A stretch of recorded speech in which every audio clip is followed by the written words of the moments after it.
കച്ചവട തിരക്കുകൾ, ജോലിഭാരങ്ങൾ, പഠനത്തിൻ്റെ മടുപ്പുകൾ, കുടുംബകാര്യങ്ങൾ, ഉത്തരവാദിത്തങ്ങളുടെ ടെൻഷനുകൾ, മനസ്സിൽ ഏറെ സമയം കൊണ്ടു നടക്കുന്ന അത്തരം വിചാരങ്ങളെല്ലാം മാറ്റിവെച്ച് ഒന്നിരിക്കണം.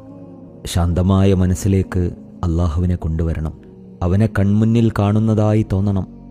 നീ എത്ര വലിയവനാ, നിന്റെ തീരുമാനങ്ങൾക്കുള്ളിലല്ലേ ഞാനിങ്ങനെ ഓടിക്കൊണ്ടിരിക്കുന്നത്.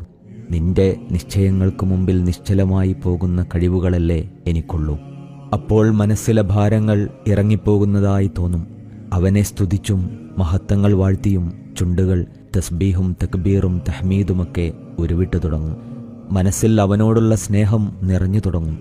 അവനെ മറന്നുപോയ സമയങ്ങളെ ഓർത്ത് ഉള്ള് വേദനിക്കും. അവിടെ നമ്മൾ അവനോട് സംസാരിച്ചു തുടങ്ങണം. നമ്മളെക്കുറിച്ച് എല്ലാം അറിയുമെന്ന് നമുക്ക് ബോധ്യമുണ്ടെങ്കിലും ഓരോന്നായി അവന് മുന്നിൽ എടുത്തു പറയണം. അവനോട് സംസാരിക്കാൻ ഭാഷയോ പദങ്ങളോ പ്രശ്നമാകേണ്ടതില്ലല്ലോ. അവൻ മനസ്സിൻ്റെ മിടിപ്പുകളെ വായിക്കുന്നവനല്ലേ. അവനോടുള്ള സംസാരങ്ങൾ ആവർത്തിക്കുന്നതിൽ നമുക്കൊട്ടും പ്രയാസം തോന്നേണ്ടതില്ല. നമുക്ക് മടുക്കുവോളം അവന് മടുക്കില്ലെന്ന് റസൂലുള്ളാഹി സ്വല്ലല്ലാഹു അലൈഹി വസല്ലം പറഞ്ഞിട്ടില്ലേ. നമ്മളുടെ വേദനകൾ, സങ്കടങ്ങൾ, പരിഭവങ്ങൾ, ഭയാശങ്കകൾ, പ്രതീക്ഷകൾ, സ്വപ്നങ്ങൾ, ആഗ്രഹങ്ങൾ എല്ലാം അവന് മുന്നിൽ പറഞ്ഞു വെക്കുമ്പോൾ മനസ്സിൽ പ്രത്യേകമായൊരനുഭൂതി നിറയും. അവിടെ നമ്മൾ തിരിച്ചറിയും, അതെ, ദൈവസ്മരണ കൊണ്ട് മാത്രമേ മനസ്സുകൾ ശാന്തമാകൂ.